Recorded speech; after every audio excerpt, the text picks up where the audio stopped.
signed David Johnson, former All-Pro running back, to the practice squad. He was with the Saints in training camp briefly. What'd you see out of him? No, not training camp. He was with them during minicamp. Minicamp, I'm sorry. Minicamp, and he would have probably got a better deal if what he wanted wasn't what he was asking for. Let me put it that way. He wanted too much money. That probably could have gotten done over the summer, but it didn't. He's here now. We'll see how it works out. He looked good when he was there. I mean, he looked explosive. I don't know how his workout went. Apparently, it went fairly well. I don't know, the ins and outs of all that, but apparently he stayed in pretty good shape. And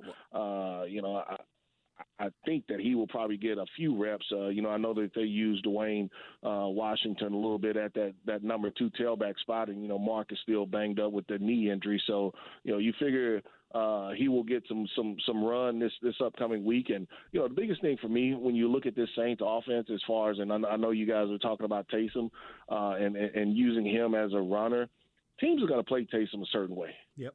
You kind of saw that this past weekend. You saw it really the last 2 weekends. And so if teams have that type of personnel, you can use Taysom as a runner from the quarterback position kind of fully. But good teams, they're not going to allow you to run quarterback power because they're going to beat you to the spot. They are going to rush that defensive end off of the edge, and there is no way that you can expect a guard to come over and try to kick him out. It's not going to happen. Now, you can go to some other type of looks to try to balance it out a little bit as far as formation-wise to slow that down. But if I have the open edge and I'm running to that, to that side, it's not going to happen. I mean, because he's gonna knife down too fast, and so Cesar Ruiz couldn't get to him. Nope. There's no way for him to get to him, though. That's what I'm saying. Yep. There's his pass and the angle that he's taking. There's no way that you're asking that guard to get over.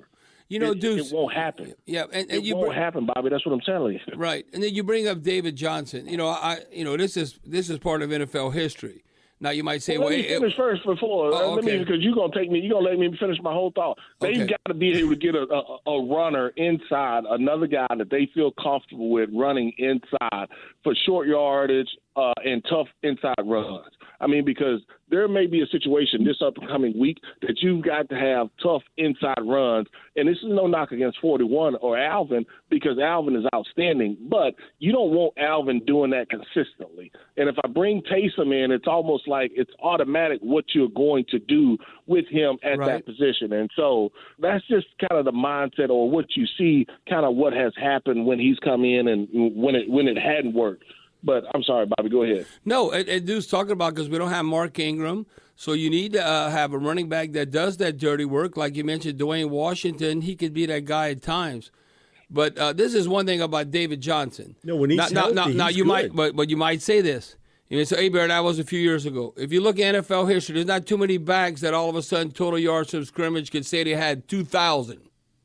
He got paid, I want to say, by the Cardinals. Yes, he did. Because he had a 2,000-yard season. So, Deuce, you can count, I don't know if it's one handful, maybe one handful plus, in NFL history that backs have actually accomplished that.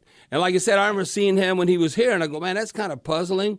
Why didn't we sign him? He looked like he was ready to roll, but then money comes into play, what kind of contract you want.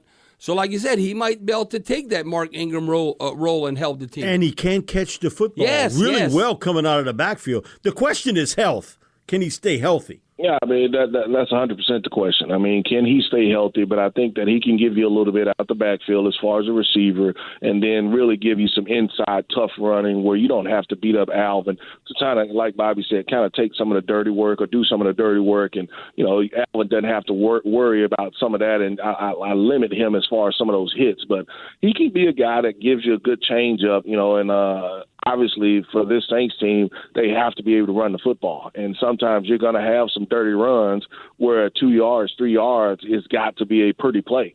I don't want to waste those, and it's not a waste, but I don't want to waste those type of runs with Alvin Kamara, because you got to have them. Yeah, you got to have them. I don't want to beat Alvin up on a dirty run that's going to only get me 3 yards.